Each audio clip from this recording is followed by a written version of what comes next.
Hello दोस्तों, कैसे आप सब लोग। मैं स्मिता शिक्षा सिंधु में आप सबका बहुत बहुत स्वागत है।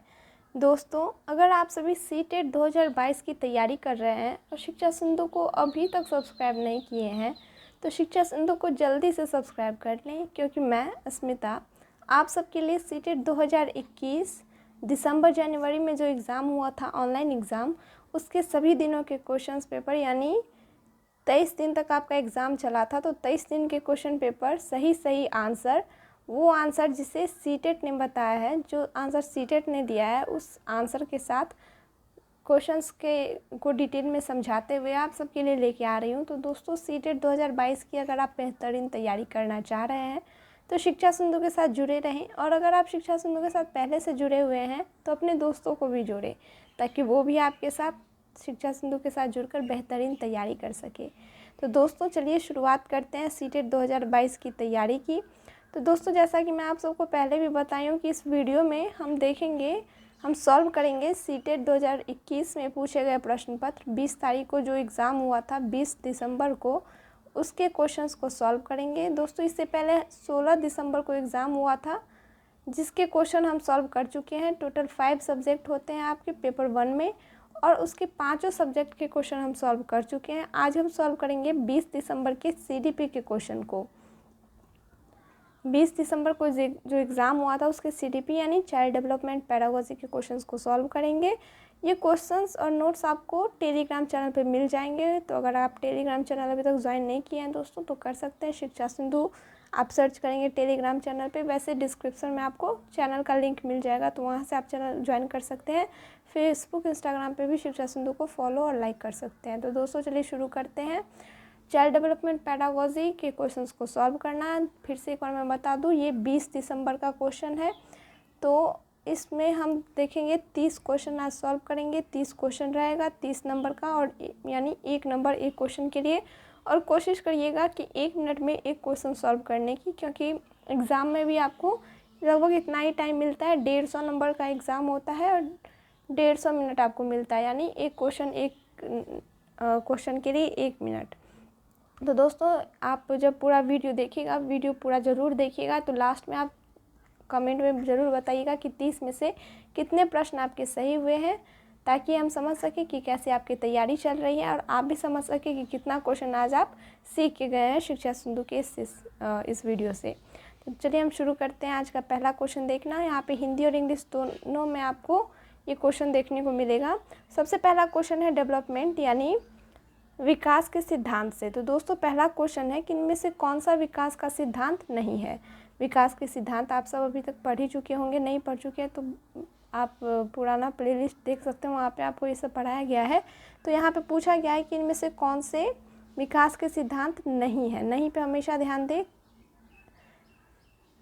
नहीं वाले क्वेश्चंस बहुत गलत होते हैं, इसलिए इस पर हमेशा ध्यान दे के चले। तो पहला क्वेश्चन है, इनमें से कौन सा विकास का सिद्धांत नहीं है। सबसे पहला ऑप्शन है, विकास एक धारणीय और एक आयामी होता है। दोस्तों, पहला ही ऑप्शन मुझे गलत लग रहा है। विकास क्या होता है, बहुआयामी होता है, एक आयामी नहीं बहुआयामी, यानी मल्टी डायमेंशनल होता है डेवलपमेंट, यानी पहला ही ऑप्शन सही है। वैसे बाकी ऑप्शन भी देख रहे कि विकास ऊपर से नीचे और केंद्र से बाहर की ओर होता है, ये सही है। विकास ऊपर से नीचे और केंद्र की बाहर, जिसे हम कहते हैं सेफेलोकॉर्डल टॉप डाउन और centre to outward. Top down को प्रॉक्सिमल डिस्टल और सेंटर टू आउटवर्ड यानी केंद्र से बाहर की ओर को सेफेलोकॉर्डल कहते हैं।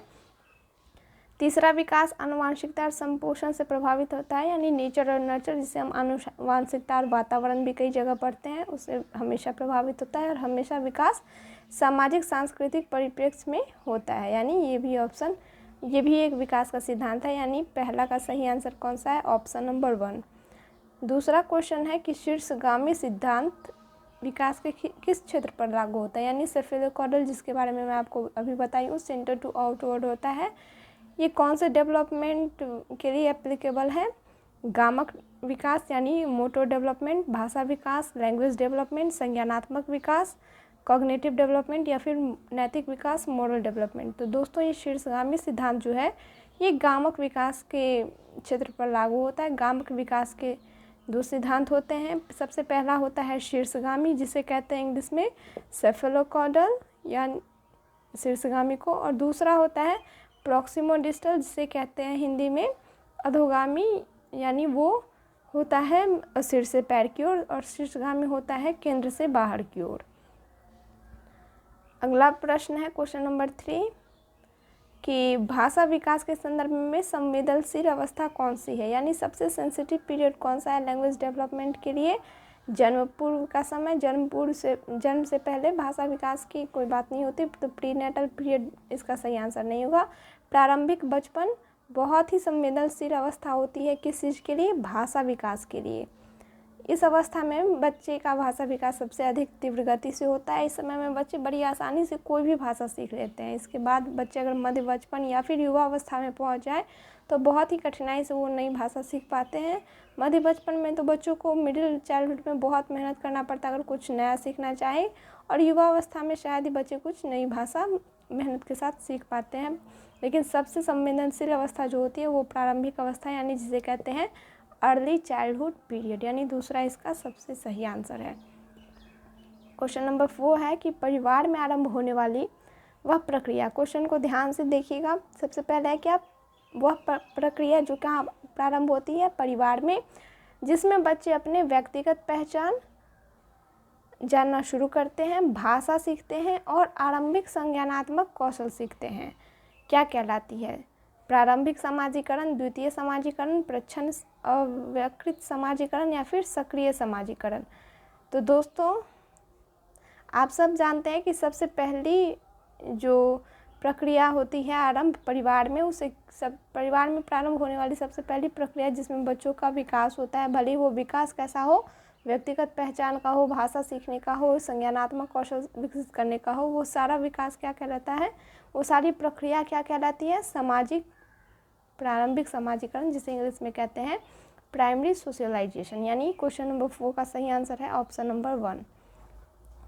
अगला प्रश्न है according to the theory of Lawrence Kohlberg कि लॉरेंस कोहलबर्ग के सिद्धांत के अनुसार किस चरण पर नैतिक चिंतन शुरुआती सामाजिक परिप्रेक्ष्य पर आधारित होता है।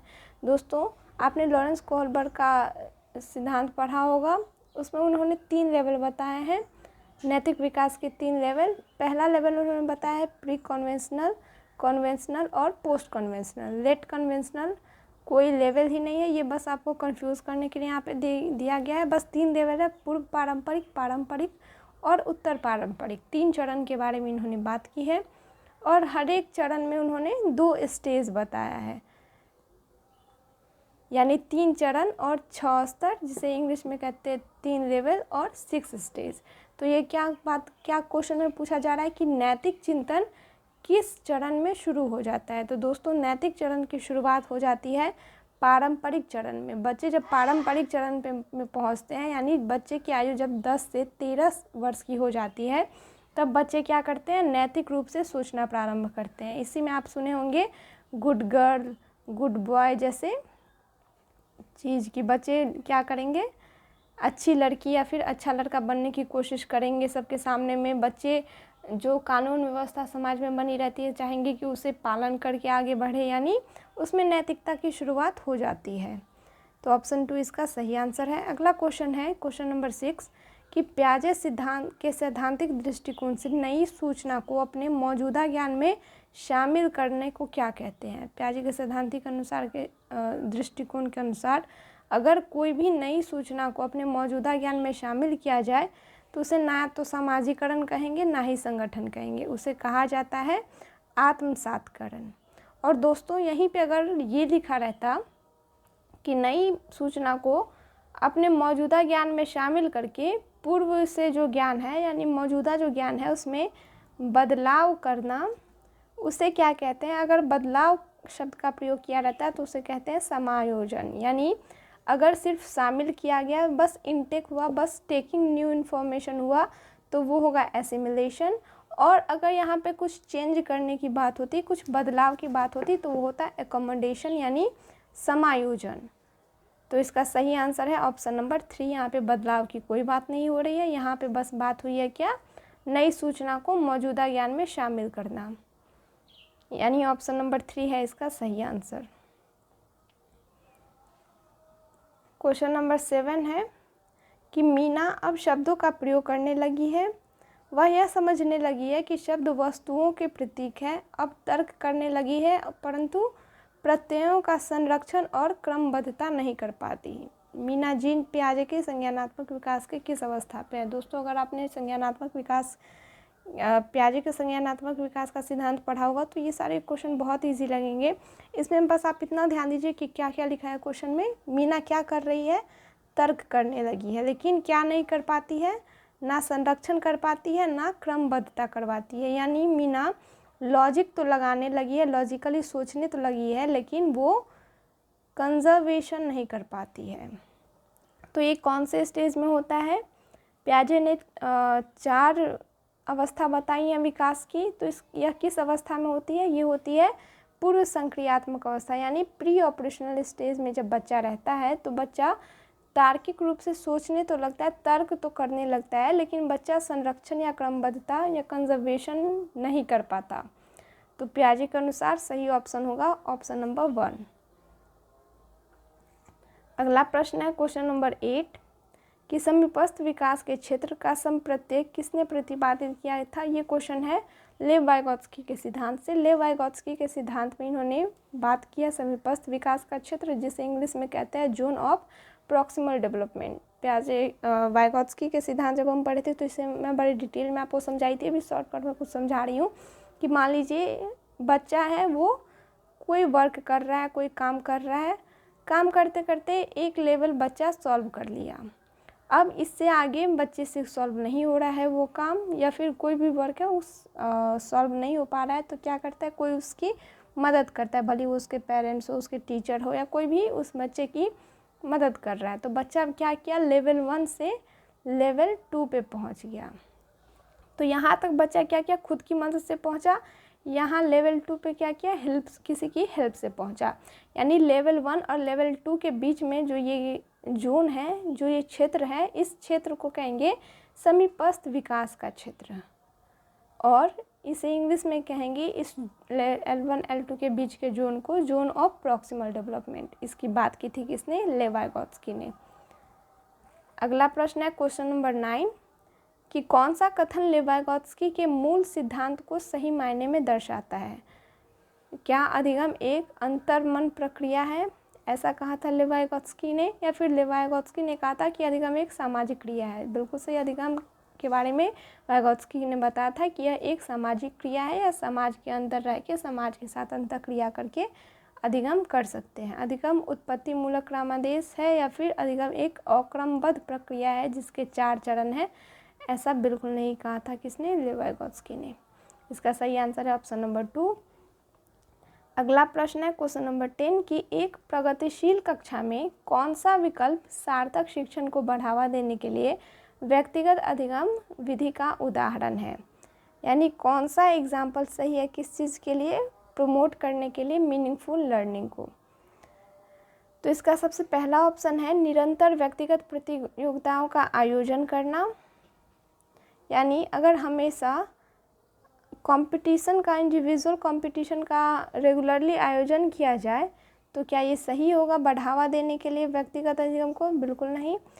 मौखिक दंड का प्रयोग, पनिशमेंट का प्रयोग आपको कभी भी क्लास में नहीं करना, ना ही आपको कुछ यूनिफॉर्म और रिजिड करना है, यानी एक रूप से कोई भी पाठ्यचर्या को नहीं अपनाना है। सभी बच्चे की सोच अलग होती है, पढ़ने की गति अलग होती है, सीखने की गति अलग होती है, यानी आपको एक रूपी मानकीकृत पाठ्यचर्या को भी नहीं अपनाना है।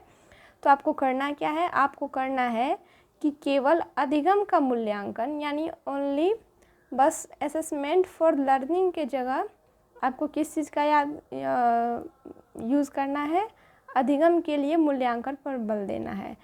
यानी आपको असेसमेंट फॉर लर्निंग पर बल देना है, किसकी अपेक्षा? असेसमेंट ऑफ लर्निंग पर। अधिगम का मूल्यांकन के स्थान पर अधिगम के लिए मूल्यांकन पर बल देना है। ये 4 होते हैं दोस्तों। मैं आपको एक और चीज़ बता दूं कि अधिगम का मूल्यांकन होता है, अधिगम के लिए मूल्यांकन होता है, अधिगम में मूल्यांकन होता है, और अधिगम के द्वारा मूल्यांकन होता है। तो आपको अधिगम का मूल्यांकन पर ध्यान नहीं देना है, बच्चे के अधिगम का मूल्यांकन नहीं करना है, यानी बच्चे जो सीख रहे हैं उसका बस मूल्यांकन नहीं करना है। आपको करना क्या है? बच्चे कैसे सीखेंगे, बच्चे कैसे सीख रहे हैं, इस चीज़ का मूल्यांकन करना है ताकि आप बच्चे की सीखने में मदद कर सकें।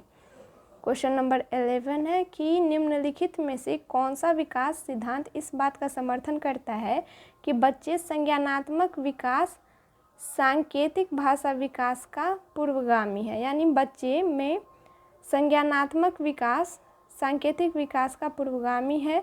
यानी बच्चे में सांकेतिक विकास आने से पहले संज्ञानात्मक विकास आया, संज्ञानात्मक विकास आने से पहले भाषा विकास आया। इस चीज़ सांकेतिक भाषा विकास, इसकी बात किसने की थी, किसने कहा था कि संज्ञानात्मक विकास सांकेतिक भाषा विकास का पूर्वगामी है? तो इसके बारे में दोस्तों बात की थी पियाजे ने। पियाजे ने कहा था कि बच्चे में संज्ञानात्मक विकास सांकेतिक विकास का पूर्वगामी है। ये बात कही गई थी पियाजे के संज्ञानात्मक सिद्धांत में। वाइगोत्स्की ने ठीक इसका उल्टा कहा है, ऐसा याद रखिएगा। एरिक एरिक्सन ने ये नहीं कहा, ना ही इसकी बात बंड्यूरा ने की है। यानी ऑप्शन 1 इसका बिल्कुल सही आंसर है। क्वेश्चन नंबर 12 है कि जेंडर रूढ़िवादिता को, जेंडर बायस जिसे कहते हैं, स्टीरियोटाइप्स, उसको रोकने के लिए अध्यापक द्वारा कक्षा में प्रयोग की जाने वाली कौन सी विधि उचित नहीं है। यानी इन चारों विधि में से कौन सी विधि उचित नहीं है? तो जेंडर पक्षपात को चुनौती देना ये बिल्कुल सही विधि है। हमेशा काउंटर करना चाहिए जेंडर बायस को। कक्षा में बालक बालिकाओं को अलग अलग बैठाने की व्यवस्था, इससे जेंडर रूढ़िवादिता बढ़ेगी, कम नहीं होगी। अगर हम लड़कियों को अलग बिठाएं, लड़कों को अलग बिठाएं, तो इससे रोकने की इसमें कहीं बात नहीं की जा रही है। यानी ऑप्शन नंबर 2 सही आंसर है। वैसे 2 ऑप्शन और देख लें और सीख लें कि किस किस तरीके से रोका जा सकता है। जेंडर भेदभाव पर चर्चा करके रोका जा सकता है, और ऐसे उदाहरण का प्रयोग करके भी रोका जा सकता है जिसमें लड़के और लड़कियां गैर पारंपरिक भूमिकाओं में दिखाए जाए। गैर पारंपरिक भूमिकाओं का मतलब होता है दोस्तों ऐसी भूमिका जिसमें जो परंपरावादी नहीं हो। जैसे एक परंपरा बन चुकी है कि लड़कियां घर का काम करती हैं, झाड़ू पोछा खाना पकाना, लड़के बाहर का काम करते हैं, ऑफिस जाते हैं। ऐसा ना हो, लड़कियां बाहर जा रही हो, काम कर रही हो, ऑफिस जा रही हो, और लड़के घर के काम कर रहे हो। माँ अगर खाना बना रही है तो उसमें हेल्प कर रही है, या फिर पापा खाना बना रहे हैं, बेटा उसमें हेल्प कर रहा है। ऐसे ही कुछ बातें। क्वेश्चन नंबर 13 है कि पारो अपने पिता की बढ़ई की दुकान में उनकी सहायता करती है। इस बार जब ऑनलाइन एग्ज़ाम हुआ तो ऐसे ही थोड़े ज़्यादा बड़े बड़े क्वेश्चन आ रहे थे, लेकिन क्वेश्चन बहुत ईजी थे अगर आप इसे ठीक से समझ लेते तो। क्वेश्चन है कि पारो अपने पिता की बढ़ई की दुकान में उनकी सहायता करती है, जहाँ पर वह क्या करती है, लकड़ी के ब्लॉक टुकड़ों को अपने पिता द्वारा सिखाई गई विधि से सफलतापूर्वक मापती है। यानी पारो को मापना आता है बिल्कुल सही विधि से, बिल्कुल सही मापती है, लेकिन कैसे मापती है, जैसे उसके पिता ने उसे सिखाया है। उसे हाल में EWS स्कीम के अंतर्गत एक पब्लिक विद्यालय में प्रवेश मिला है, जहां पर वह शैक्षिक अपेक्षाओं खासकर गणित का सामना करने में असमर्थ है। इस स्थिति को अध्यापक को क्या करना चाहिए? क्या अध्यापक को कहना चाहिए कि पारो को कहना चाहिए कि उसमें पढ़ने की क्षमता नहीं है? ऐसा बिल्कुल नहीं है, पारो में तो पढ़ने की क्षमता है, तभी तो वो अपने पिता के द्वारा बताई हुई चीज़ों को सीख पाती है। पारो को परीक्षाएं देनी चाहिए और दोहराव व वेधन को बढ़ावा देना चाहिए।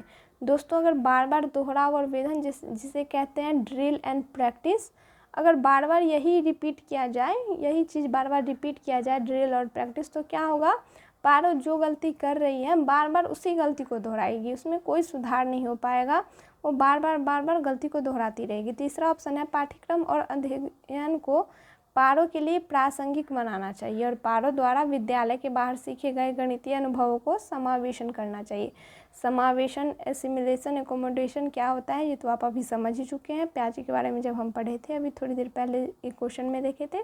तो समावेशन करना चाहिए, यानी क्या करना चाहिए, पारो जो पहले अपने पिता के द्वारा बताई गई चीज़ों को सीखी है उसमें नई जानकारी जो कि उसके स्कूल में बताई जा रही है उसे जोड़ा जाना चाहिए, और इसके लिए क्या करना चाहिए, पाठ्यक्रम और अध्ययन सामग्री का प्रयोग करके पाठ्यक्रम को पारो के लिए प्रासंगिक बनाना चाहिए, और बाहर विद्यालय के बाहर जो उसने पिता से गणितीय ज्ञान का अनुभव लिया है उसे उसमें समावेशित करना चाहिए। यानी ऑप्शन 3 इसका सही आंसर है। चौथा ऑप्शन है पारो को घर पर सीखे गए ज्ञान को स्कूल के सीखे गए ज्ञान से पृथक करना चाहिए, ऐसा बिल्कुल नहीं करना चाहिए। हमेशा दोनों को समावेशित करके चलना चाहिए। क्वेश्चन नंबर 14 है कि ध्वनि, लय और शब्दों के अर्थ के प्रति सचेतना किस बुद्धि के मूल है। तो ये जहाँ पे ध्वनि, लय, शब्द की बात हो रही हो तो वो किसके होंगे, भाषिक के होंगे। दूरी वगैरह की बात हो रही होगी तो स्थानीय होते हैं। अंतर्व्यक्ति, अंतराव्यक्ति, ये दोनों ऐसे होते हैं जो खुद के अंदर की बात जान सके या फिर दूसरों की मन की बात जो जान सके उसे अंतराव्यक्ति कहते हैं। यहाँ पे ध्वनि, लय और शब्दों की बात हो रही है, सही आंसर है ऑप्शन नंबर 3 भाषिक। क्वेश्चन नंबर 15 है कि एक सामाजिक संरचनात्मक कक्षा में कौन सी आंकलन विधि अधिक उपयुक्त होगी। कैसी कक्षा में, सामाजिक संरचनात्मक कक्षा में। तो पहला है सहयोगी प्रायोजित कार्य यानी कोलैबोरेटिव प्रोजेक्ट, ऐसे प्रोजेक्ट जिसमें बच्चे कोलैबोरेट करके कुछ सीख रहे हैं, सहयोग, एक दूसरे के सहयोग से।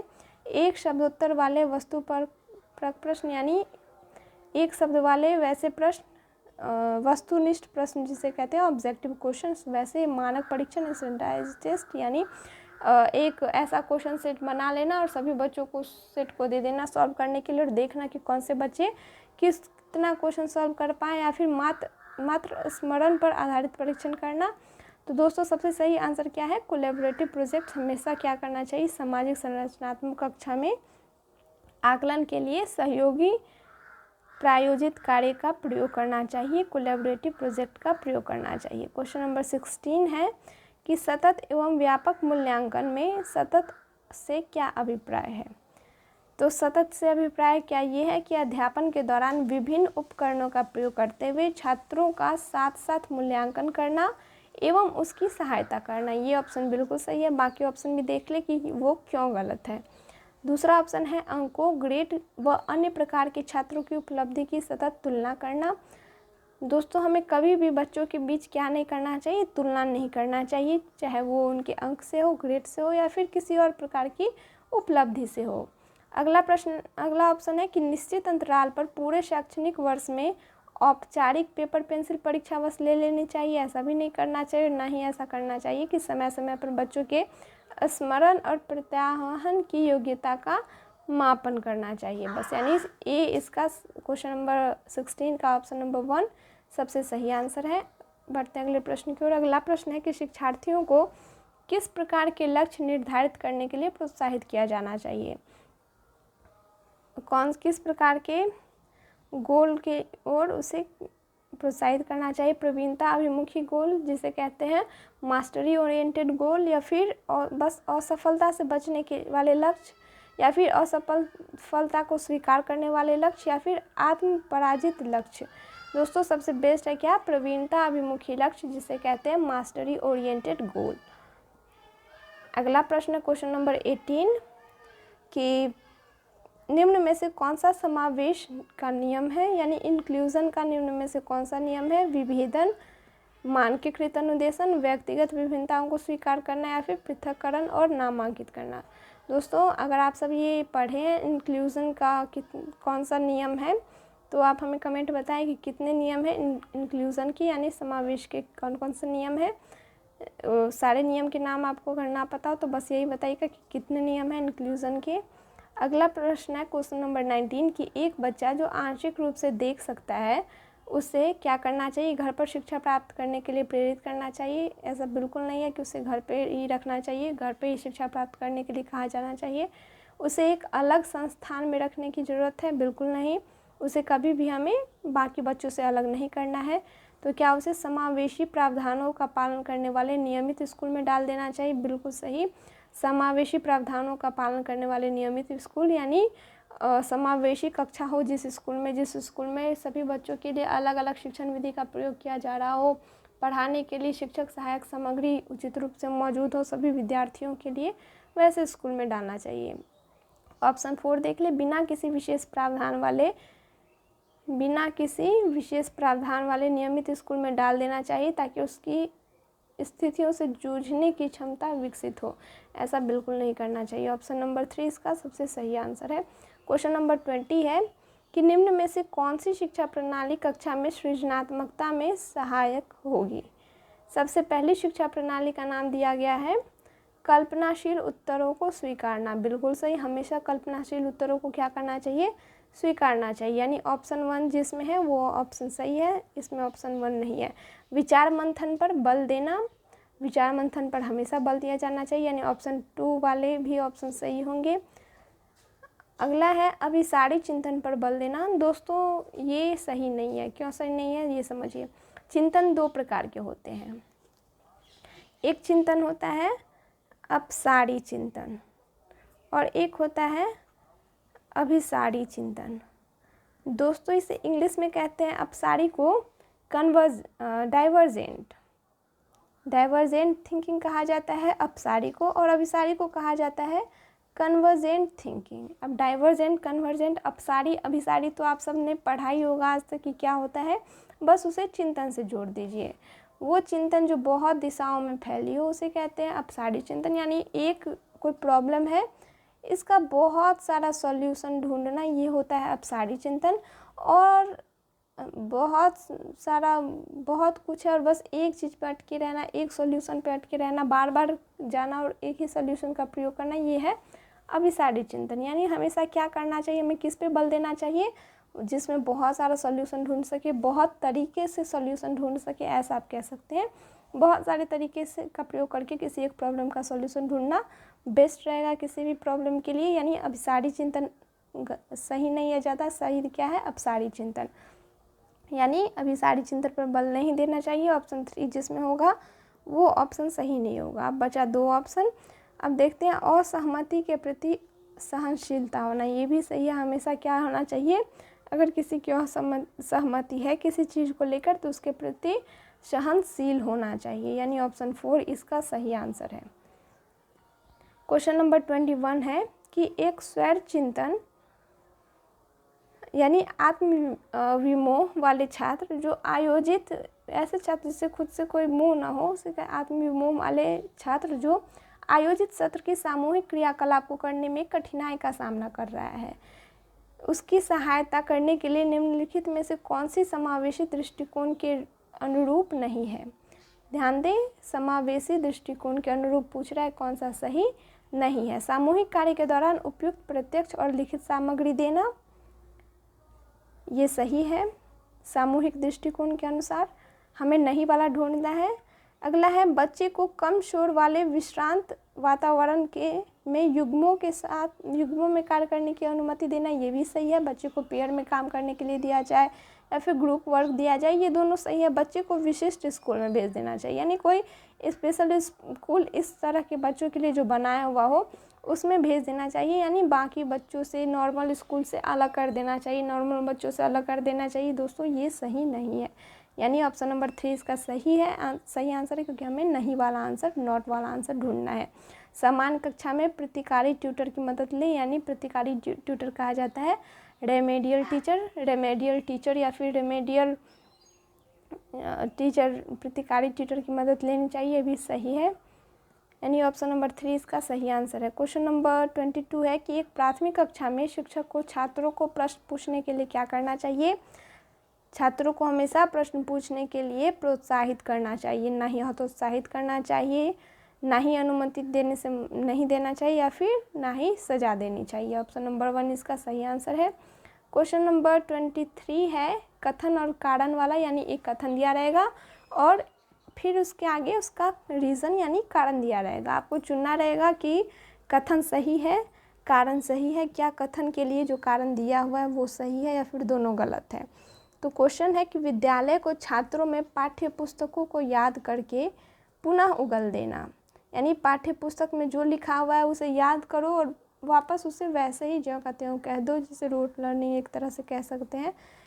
ऐसा करने की योग्यता के स्थान पर क्या करना, उनमें अपनी आवाज़ उठाने, जिज्ञासा शांत करने, क्रियाशील होने, प्रश्न पूछने के बाद वाद विवाद करने, समूह में कार्य करने की योग्यता विकसित करनी चाहिए, यानी ये बिल्कुल सही है। बच्चों को हमेशा रोट लर्निंग याद करके पुनः उगलने के स्थान पर ये सब करवाना चाहिए। और इसका कारण दिया हुआ है, रीज़न दिया हुआ है कि अधिगम का स्वरूप क्रियाशील एवं सामाजिक है, तो ये रीज़न भी इसका बिल्कुल सही है। ऐसा क्यों करना चाहिए, क्योंकि अधिगम का स्वरूप कैसा होता है, अधिगम का स्वरूप हमेशा क्रियाशील होता है और सामाजिक होता है। तो कौन सा ऑप्शन सही होगा? ऑप्शन नंबर ए है। ए और आर दोनों सही है, बिल्कुल सही है, और आर सही व्याख्या करता है एक, यानी ऑप्शन ए इसका बिल्कुल सही आंसर है। बढ़ते हैं अगले प्रश्न की ओर। अगला प्रश्न है क्वेश्चन नंबर 24 कि एक विशेष विषय में ज्ञान और संबंधों को सुव्यवस्थित तथा निरूपित करने के लिए आलेखीय साधनों का प्रयोग क्या कहलाता है?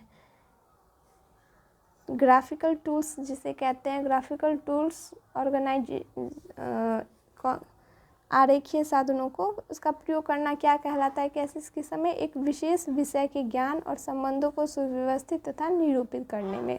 तो क्या इसे खंड यानी चंक्स कहा जाता है, अग्रवर्ती आयोजक एडवांस ऑर्गेनाइजर, या फिर स्मृति सहायक, या फिर संकल्पना मानचित्र जिसे कहते हैं कंसेप्ट मैप्स?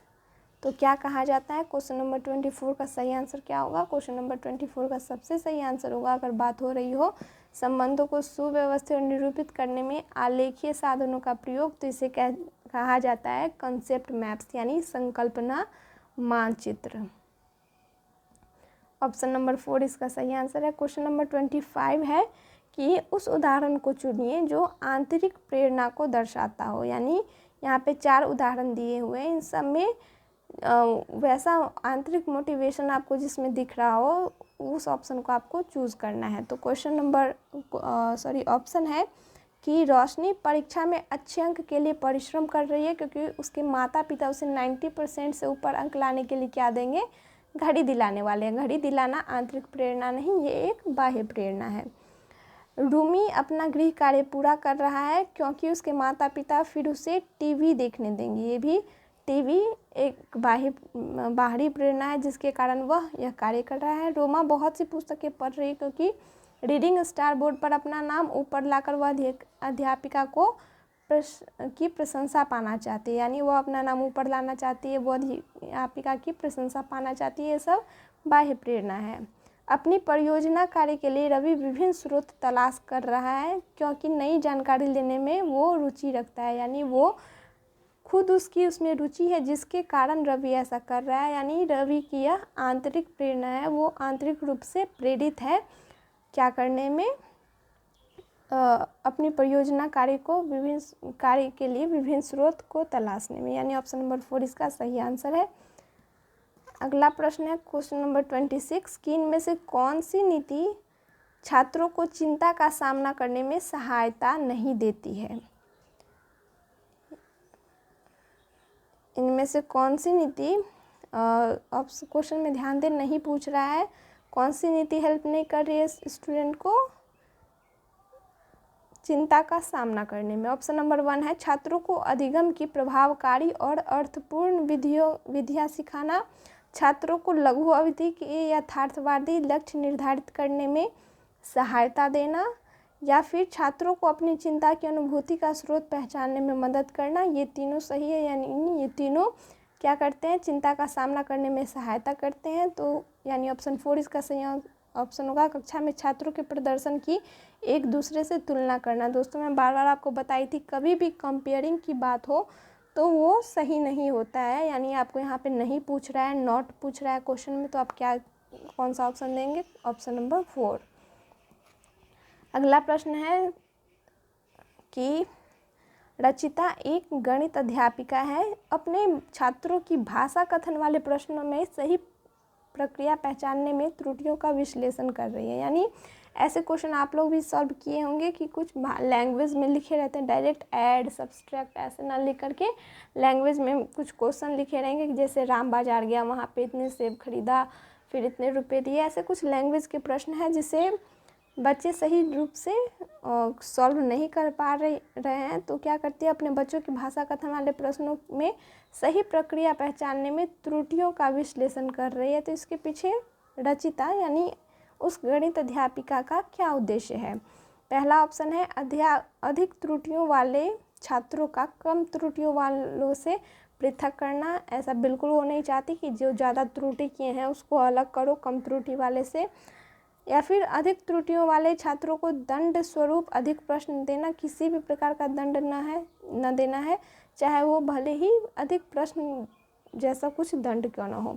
त्रुटि सुधार के लिए अभ्यास वाले अधिक प्रश्न देना। मैं पहले भी आपको बताई थी दोस्तों कि अगर कोई बच्चा त्रुटि कर रहा है और बार बार उसे अधिक प्रश्न देंगे, अभ्यास करवाएंगे, जिसे ड्रिलिंग प्रैक्टिस ऐसा कुछ करवाएंगे, तो क्या करेगा बच्चा, बार बार वही गलती देगा। और कोई बच्चा 2 को 3 से जोड़ करके, मान लीजिए यहाँ पे 4 ही लिख रहा है, तो बार बार हम यही ऐड करने के लिए देंगे, तो बार बार क्या करेगा बच्चा, ऐसे ही कुछ गलती करते जाएगा। तो करना क्या चाहिए, त्रुटियों को समझना, क्योंकि वे छात्रों के चिंतन को समझने में मदद करते हैं। यानी अध्यापिका को चाहिए कि वो समझे कि बच्चा क्यों 2 और 3 को जोड़ करके 4 ही लिख रहा है, क्यों बच्चा यहाँ पे 5 नहीं लिख रहा है, क्या बच्चे के मन में क्या आ रहा है, बच्चा क्या सोच रहा है, ऐसा कुछ करना चाहिए। यानी बच्चे के चिंतन को समझने में मदद करता है, या चिंतन के समझने में मदद करता है, जिसके कारण ऑप्शन 4 सही ऑप्शन होगा इसका। अगला प्रश्न है कि राष्ट्रीय शिक्षा नीति 2020 किस पर बल देती है।